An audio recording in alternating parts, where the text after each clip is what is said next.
আউযু বিল্লাহি মিনাশ শাইতানির রাজিম বিসমিল্লাহির রহমানির রহিম।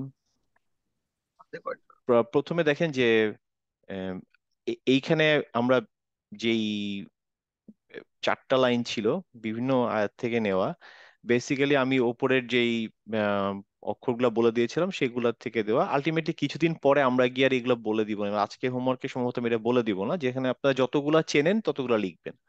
তো মোরাললেস সবাই কিন্তু এখন বেশ ভালো, আলিফ এবং ইয়াতে ভুল নাই বলতে গেলে, হামজাতেও ভুল নাই।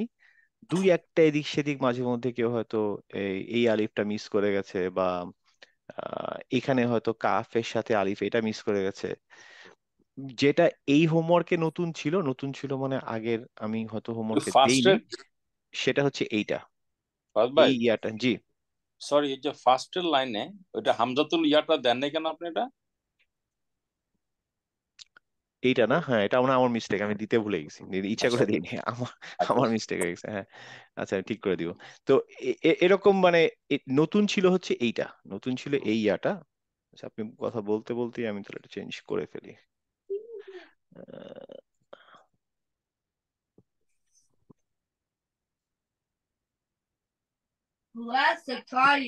হুম।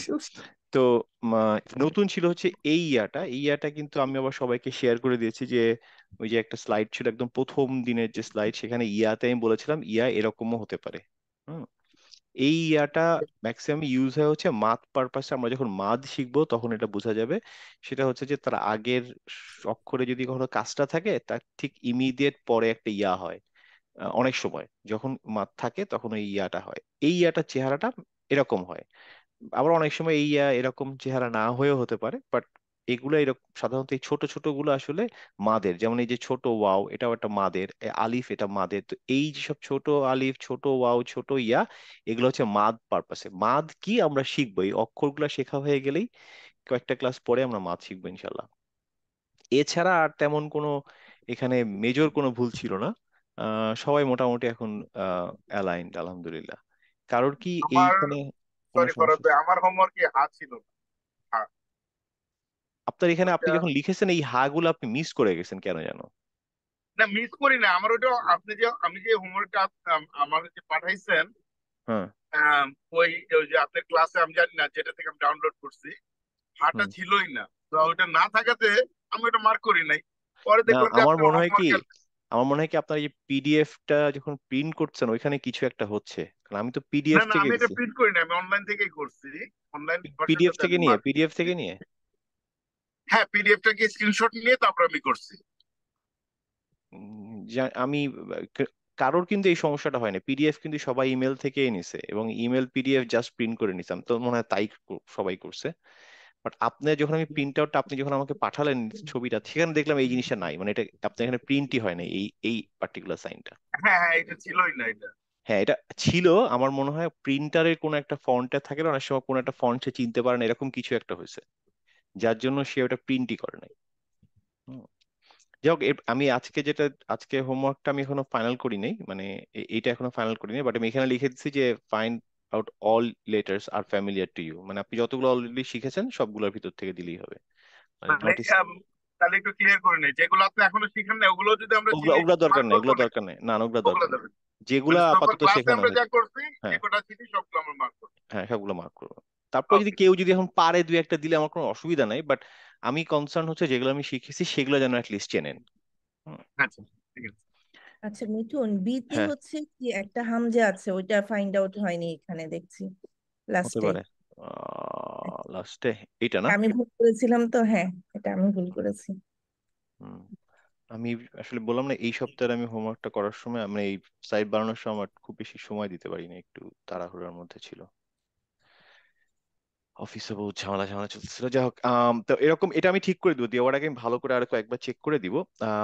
তো সেখানে আমার মনে হয় এখানে তেমন কারো সমস্যা ছিল না, যাদের যাদের ছিল তারা আমাকে ফোন করে জিজ্ঞেস করছে, আমি সেগুলো বুঝিয়ে দিচ্ছি। কিছু কিছু জিনিস আমার কাছে মনে হচ্ছে যে আপনারা একটু কনফিউজ হয়ে যাচ্ছেন, যেমন আমি দেখছি হচ্ছে এইখানে মিম, এটা আসলে মিম।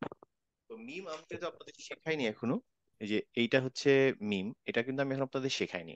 তো অনেকে এইটাকে হা ভেবে হা লিখে দিচ্ছে। কিন্তু যদি ধরলাম আমি মিম শেখাইনি, এটা আপনি হা ভাবছেন, কিন্তু আমরা মনে আছে যে হা যখন স্টার্টিং এ, মানে স্টার্টিং অফ দ্য ওয়ার্ড, হা কিন্তু এরকম না দেখতে। কেমন দেখতে হা স্টার্টিং এ? এরকম একটু পেঁচানো, তাই না? এরকম এরকম পেঁচানো। হ্যাঁ, তো এইটা কিন্তু হা না। তো এই এটা হচ্ছে এই শব্দের শুরুতে, যেহেতু তার মানে এইটা কোনোভাবেই হা হতে পারে না। হা হলে এরকম একটা গোল্লা মতো পেঁচানো থাকবে, এরকম একটা পেঁচানো, আমি এখানে দেখাতে পারছি না, বাট মোরাললেস একটা পেঁচানো জিনিস থাকবে। মনে আছে? টান থাকবে কিউর মতো, মানে উল্টা দিকে। হ্যাঁ, একটা টান থাকবে, আমি দেখি আমি আমি যে চশমার মতো একটা হ্যাঁ, যে গ্লাসের মতো এরকম যেটা ভাগ। মানে এরকম থাকবে, যে এরকম একটা। হ্যাঁ, রাইট, হ্যাঁ, চশমার মতো একটা। হ্যাঁ, হ্যাঁ এরকম হ্যাঁ একটা থাকবে। তাহলে এইটা যেহেতু নাই, তাহলে এটা হচ্ছে beginning of the word. Beginning of the ওয়ার্ডে এটা যেহেতু নাই, তার মানে এটা হা না, এটা অন্য কেউ। অন্য কেউ আমরা যখন শিখবো তখন জানবো। তো এই জিনিসটা অনেকে ভুল করে গেছেন। আহ ইভেন ইভেন এই যে এটা, এটা অন্য আরেকটা শব্দ, এটার উপর নোক্তা আছে, এটাকেও অনেকে হা ভেবে গেছে। মানে এরকম গোল্লা ভাবাতে সবই মনে ভেবে গেছে গোল্লা, কিন্তু এটা যদি হা হয় মিডল অফ দা, যখন ওয়ার্ডে, মিডল অফ দা ওয়ার্ডে ওই একই হা এরকম দেখতে না, কিন্তু তার নোক্তা তো নাই, ডেফিনেটলি নোক্তা নাই। মিডল অফ দা ওয়ার্ডে দেখতে হচ্ছে এরকম, তাই না? মিডল অফ দা ওয়ার্ডে ওই হাটা দেখতে এরকম। সো এই জিনিসটা হা না।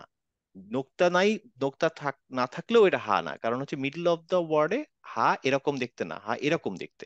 এই জন্য আমরা পুরো একটা পেজ লিখতে বলি, এই কারণে যে লিখলে আমাদের মাথার মধ্যে ঢোকে, অক্ষরগুলা মনে রাখার চেষ্টা করি। যাই হোক, তো এই দু একটা কনফিউশন ছিল, এছাড়া আমার মনে হয় না তেমন এখানে কোনো কনফিউশন ছিল। কারো কিছু থাকলে মিথুন, বলতে পারো। মিথুন, আর একটা পয়েন্ট হচ্ছে যে তোর কার্সারটা যখন তুই মুভ করিস আমরা কিন্তু দেখতে পাই না। তোর কার্সারটা কোনো কালার কালার কোড কার্সার হলে ভালো হয়। হ্যাঁ, আচ্ছা, এটা এটা এটা বললাম, কোথায় নিয়ে চলে গেলে এটা বুঝলাম না কিন্তু। আচ্ছা আচ্ছা, ঠিক আছে, দেখি এরপরে আমি তাহলে একটু চেঞ্জ এটা করে দেখবো কালার যে বা কালার চেঞ্জ কিছু করা একটা যে যায় কিনা। শ্যাডো ফলো করে ওরকম কিছু একটা যদি নিস তাহলে হুম, ভালো হয়। আচ্ছা, ঠিক আছে। আচ্ছা, আর কারোর কোনো প্রবলেম আছে এখানে হোমওয়ার্কে? না। উচ্চারণে যতটুকু যা আমি খুব বেশি এমফাসাইজ দেইনি, তবে প্র্যাকটিস করতে পারলে ভালো, কারণ হচ্ছে যে সব অক্ষরগুলা যেহেতু চিনতেছি, আমরা শুধু চোখে চিনতেছি, একটু মুখে চিনলে ভালো হয়, তাহলে মনে থাকবে। হ্যাঁ, আচ্ছা, আজকে আমরা এই 3